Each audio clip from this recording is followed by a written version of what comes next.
पाली खोपोली राज्य महामार्ग वाहतूक व प्रवासाच्या दृष्टीने अत्यंत महत्त्वपूर्ण मार्ग आहे। मात्र या महामार्गाची पावसाळ्यात अक्षरशः दुर्दशा झाली आहे। पाली खोपोली राज्य महामार्गावरील धोकादायक व जीवघेणा खड्ड्यात नागरिकांनी शनिवार दिनांक 19 जुलै रोजी वृक्षारोपण आंदोलन करून आपला आक्रोश व्यक्त केलाय। तसेच हातात विविध माहिती लिहिलेले फलक घेऊन प्रशासनाचे लक्ष वेधले व असंतोष दर्शवला। पाली सुधागड संघर्ष संस्था व नागरिकांनी पाली शहरातील व पाली खोपोली राज्य महामार्गावरील खड्डे या संदर्भात अर्ज विनंती व आंदोलनाद्वारे प्रशासनाचे लक्ष देखील वेधले। मात्र ही समस्या सोडवली जात नसल्याने नागरिक संतप्त झाले होते।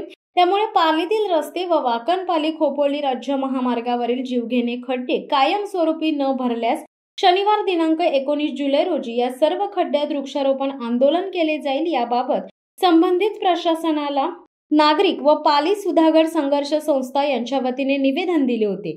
याच अनुषंगाने पाली नगरपंचायतने लागलीच पालीतील रस्त्यांवरील खड्डे भरण्यास सुरुवात केली आहे। तसेच मोठे खड्डे सिमेंट कॉन्क्रीटद्वारे भरले आहेत। मात्र MSRDCने पाली खोपोली राज्य महामार्गावरील खड्डे भरले नाहीयेत। त्यामुळे नागरिकांनी येथे आंदोलन केले। यांनी सुद्धा फरक पडला नाही तर तीव्र आंदोलन छेडण्यात येईल आणि यावेळी रास्ता रोको आंदोलन करण्यात येईल असे नागरिकांनी सांगितले।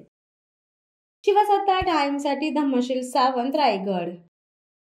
धडक बेधडक वृत्त देणाऱ्या आपल्या शिवसत्ता टाइम्स न्यूज चॅनलला लाल बटन दाबून सबस्क्राईब करा आणि बेल आयकॉनला क्लिक करायला विसरू नका।